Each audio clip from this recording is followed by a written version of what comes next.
الحمد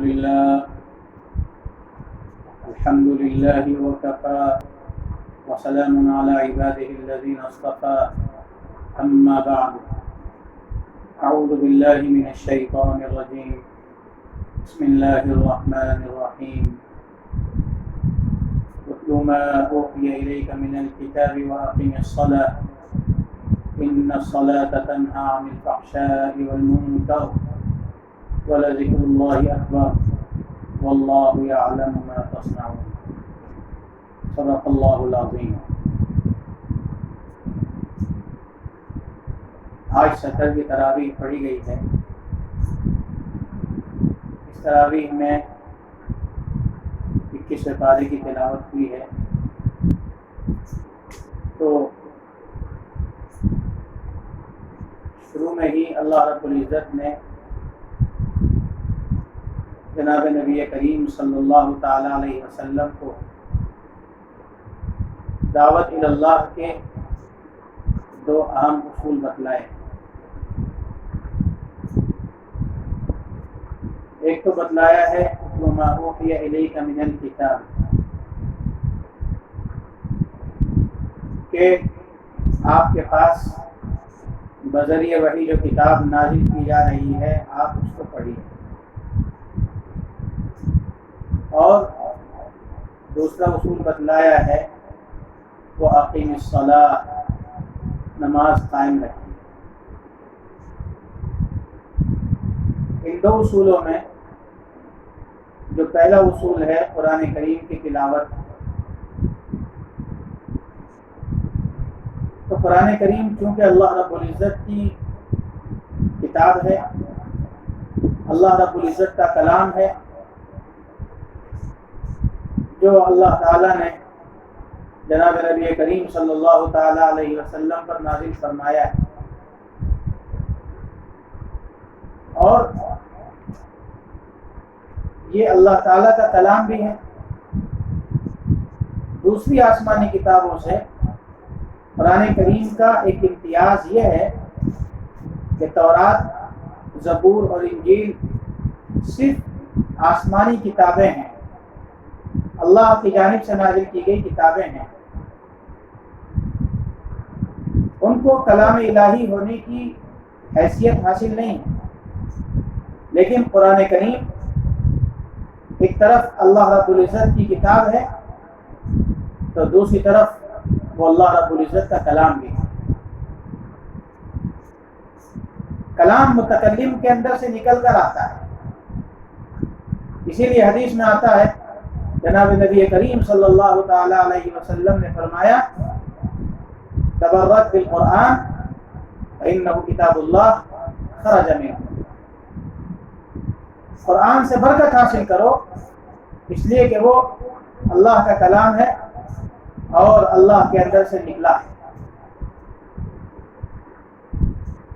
اسی لیے جو آدمی قرآن کریم کی تلاوت کرتا ہے وہ گویا اللہ رب العزت سے ہم کلام ہوتا ہے، اللہ تعالیٰ سے گفتگو کرتا ہے۔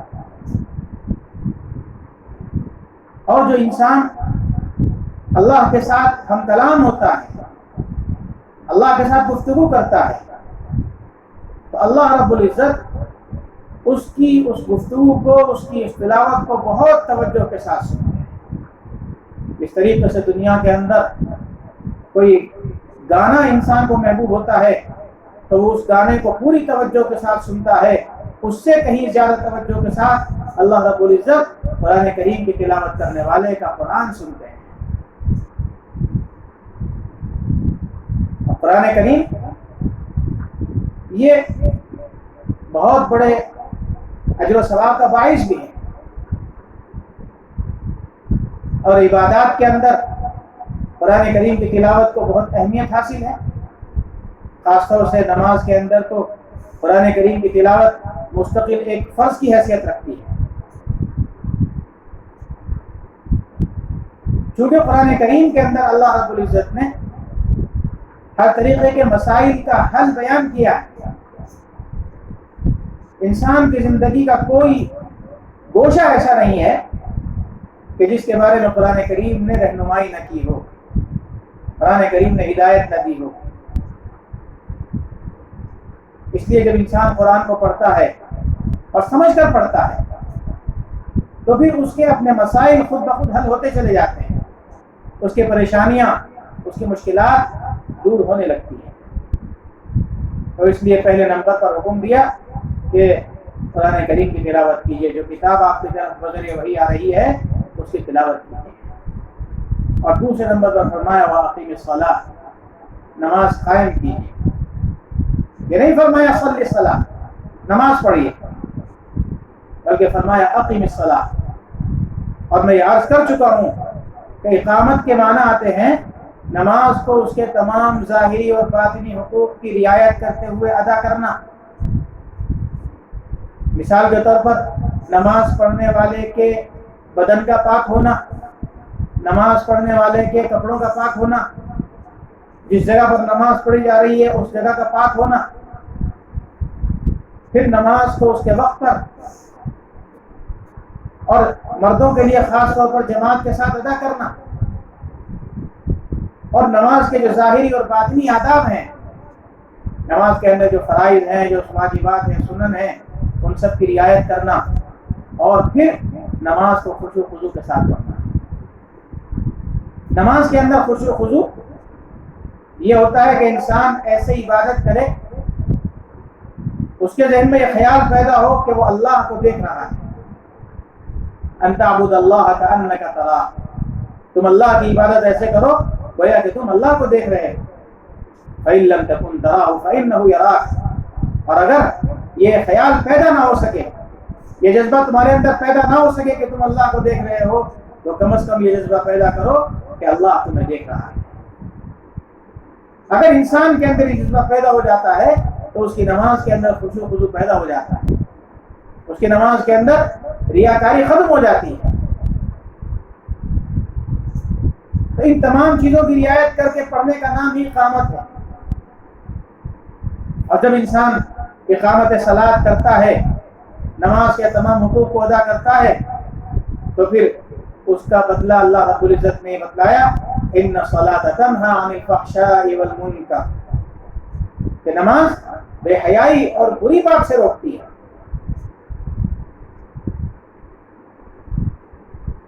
نماز تمام عبادات کے اندر سب سے اہم عبادت ہے۔ یہ سب سے پہلا فریضہ ہے جو کسی مسلمان پر عائد ہوتا ہے۔ کوئی آدمی اگر دائرہ ایمان کے اندر داخل ہو رہا ہے تو اس پر سب سے پہلے جو فریضہ عائد ہوتا ہے وہ نماز کا ہوتا ہے۔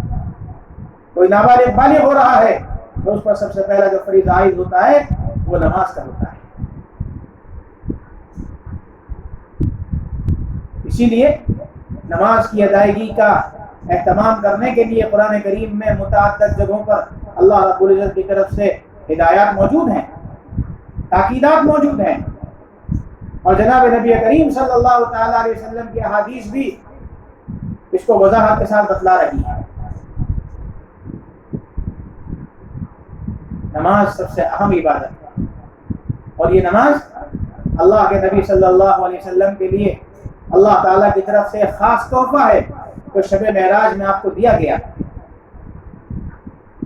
ابتداً 50 نمازیں اس امت پر فرض کی گئی تھی، ایک دن اور ایک رات میں 50 نمازیں فرض کی گئی، لیکن قربان جائیے حضرت موسیٰ علیہ السلام کے کہ انہوں نے جناب نبی کریم صلی اللہ تعالیٰ علیہ وسلم کو یہ بات بتلائی کہ میری امت پر 2 نمازیں فرض تھیں لیکن میری امت ان نمازوں کا اہتمام نہیں کر پائی، تو آپ کی امت 50 نمازوں کو کیسے ادا کر پائے؟ چنانچہ حضرت موسیٰ علیہ السلام کے کہنے پر جناب نبی کریم صلی اللہ تعالیٰ علیہ وسلم اللہ کی بارگاہ میں حاضر ہوتے ہیں، اور اللہ تعالیٰ ہر مرتبہ 5 نمازوں کی تخفیف فرما دیتے تھے، یہاں تک کہ اخیر میں اللہ تعالیٰ نے فرمایا کہ یہ 5 نمازیں آپ کی امت پر فرض ہیں لیکن ثواب 50 نمازوں کا ہی ملے۔ یہ خصوصی تحفہ ہے جناب نبی کریم صلی اللہ علیہ وسلم کو جو اللہ تعالیٰ کی طرف سے دیا گیا۔ اسی لیے امت کے لیے بھی نماز کے اندر اللہ کے نبی نے یہ بشارت سنائی، الصلاۃ معراج المؤمن، نماز مومن کی معراج ہے. ایک جگہ فرمایا قرۃ عینی فی الصلاۃ، میری آنکھوں کی ٹھنڈک نماز کے اندر ہے. اسی لیے روایات میں آتا ہے کہ جب بھی جناب نبی کریم صلی اللہ تعالی علیہ وسلم کو کوئی اہم کام درپیش ہوتا تھا، کوئی اہم مرحلہ درپیش ہوتا تھا، تو آپ سب سے پہلے نماز کا اہتمام فرماتے ہیں. نماز پڑھ کے اللہ رب العزت سے دعائیں کرتے ہیں اور اس کی برکت سے اللہ رب العزت کاموں کو کرا دیا کرتے ہیں.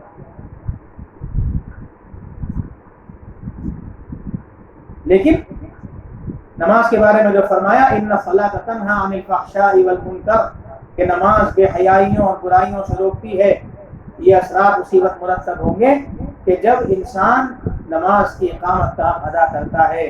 اگر نماز کی اقامت کا حق ادا نہیں کرتا ہے تو اس کے بارے میں جناب نبی کریم صلی اللہ تعالی علیہ وسلم نے فرمایا من لم تنہی صلاته عن الفحشاء والمنکر فلا صلاۃ له. جس آدمی کی نماز اس کو بے حیائی اور برائی سے نہ روک سکے تو اس کی کوئی نماز نہیں ہے، اس کی نماز کامل نہیں ہے. اور ایک مرتبہ فرمایا لا صلاۃ لمن لم یطع الصلاۃ، اس آدمی کی نماز نہیں ہوتی جس نے نماز کی اطاعت نہیں کی، یعنی جس نے نماز کے حقوق کو ادا نہیں کیا، نماز کے آداب کو ادا نہیں کیا، نماز کو اس کے حقوق کے مطابق نہیں پڑھا، تو پھر وہ نماز اس کے لیے مفید اور کارگر نہیں ہو سکتی ہے. حضرت ابو ہریرہ رضی اللہ تعالیٰ عنہ کی روایت ہے جناب نبی کریم صلی اللہ علیہ وسلم سے ایک شخص کی شکایت کی گئی کہ یا رسول اللہ فلاں آدمی رات کو تہجد پڑھتا ہے، خوب نمازیں پڑھتا ہے، لیکن صبح ہوتی ہے تو چوری کرنے لگتا ہے. تو جناب نبی کریم صلی اللہ علیہ وسلم نے فرمایا کہ عنقریب اس کی نماز اس کو اس عادت سے روک دے گی. چنانچہ روایات بتلاتی ہیں کہ کچھ عرصے کے بعد وہ شخص چوری سے طائب ہو گیا. نماز جو ہے وہ اسلام کی اہم ترین عبادت ہے، اس لیے مسلمانوں کو نماز کا اہتمام کرنا چاہیے. اگر کوئی آدمی نماز پڑھتا ہے لیکن اس کے باوجود وہ بے حیائی کے کام کرتا ہے، برائی کے کام کرتا ہے، تو قصور نماز کا نہیں ہے، بلکہ اس کو یہ دیکھنا چاہیے کہ میری نماز کے اندر کون سی کوتاہی ہو رہی ہے، اس کی بنیاد پر نماز کے اثرات مرتب نہیں ہو رہے ہیں. کسی کو یہ اعتراض نہیں کرنا چاہیے کہ فلاں آدمی نماز پڑھتا ہے لیکن وہ برے کام بھی کرتا ہے. حقیقت یہ ہے کہ وہ نماز کو دکھلاوے کے لیے پڑھتا ہے، نماز کے آداب، نماز کے شرائط اور ارکان وغیرہ کی وہ رعایت نہیں کرتا ہے، اسی لیے نماز کے اثرات مرتب نہیں ہو رہے ہیں. آگے فرمایا وَلَذِكْرُ اللَّهِ أَكْبَرُ، اور اللہ کا ذکر بہت بڑی چیز ہے. یعنی اللہ کا ذکر جب انسان کرتا ہے تو یہ بہت بڑی عبادت ہے. اور ظاہر ہے کہ نماز جو ہے وہ تو ہر حالت کے اندر اللہ کا ذکر ہے. قیام کی حالت ہے تو اس میں بھی اللہ کا ذکر ہے، رکوع کی حالت ہے تو اس میں بھی اللہ کا ذکر ہے، سجدے کی حالت میں بھی اللہ کا ذکر ہے، قعدے میں بھی اللہ کا ذکر ہے، ہر حالت میں اللہ کا ذکر ہے. یا تو مراد یہ ہے کہ جب انسان اللہ کو یاد کرتا ہے تو یہ بہت بڑی بات اس کے لیے ہے، بہت بڑے اعزاز کی بات ہے. اور بعض علماء نے فرمایا ہے کہ وَلَذِكْرُ اللَّهِ اکبر سے مراد یہ ہے کہ اللہ کا ذکر کرنا یہ بہت بڑی چیز ہے. یعنی جب انسان نماز پڑھتا ہے، اللہ کی عبادت کرتا ہے، اللہ کا ذکر کرتا ہے، تو اللہ تعالیٰ بھی اس کا ذکر کرتے ہیں. جیسے دوسرے موقع پر فرمایا فَاذْكُرُونِي أَذْكُرْكُمْ، تم مجھے یاد کرو میں تمہیں یاد کروں گا، تم میرا ذکر کرو میں تمہارا ذکر کروں گا. جب انسان اللہ کی عبادت کرتا ہے تو اللہ تعالیٰ اس کا ذکر جو ہے آسمان میں فرشتوں کے درمیان کرتے ہیں کہ دیکھو یہ میرا فلاں بندہ جو ہے میری کیسی عبادت کر رہا ہے. تو وَلَذِكْرُ اللَّهِ اکبر سے مراد بعض علماء نے یہ لی ہے کہ اللہ تعالیٰ جو بندے کو یاد کرتے ہیں، اللہ تعالیٰ جو بندے کا ذکر کرتے ہیں، یہ اس کے لیے بہت بڑی چیز ہے. وَاللَّهُ يَعْلَمُ مَا تَصْنَعُونَ، اور اللہ جانتے ہیں جو تم کرتے ہو. یعنی جو کام تم کرتے ہو وہ کام اخلاص کے ساتھ کر رہے ہو یا ریاکاری کے ساتھ کر رہے ہو. اگر ریاکاری کے ساتھ کر رہے ہو تو وہ عمل بیکار ہو جائے گا، ضائع ہو جائے گا. اور اگر اخلاص کے ساتھ کر رہے ہو تو تمہارا وہ عمل جو ہے وہ اللہ تعالیٰ کے یہاں مقبول ہو جائے. اس لیے ہمیں چاہیے کہ ہم قرآن کریم کی تلاوت کا بھی اہتمام کیا کریں اور نمازوں کا بھی اہتمام کیا کریں، اور نمازوں کے اندر اس بات کی کوشش کریں کہ اس کے جو تمام ظاہری اور باطنی حقوق ہیں ان کی رعایت ہو، تاکہ نماز کے صحیح ساتھ مرتب ہو سکیں۔ وآخر دعوانا الحمد للہ رب العالمین۔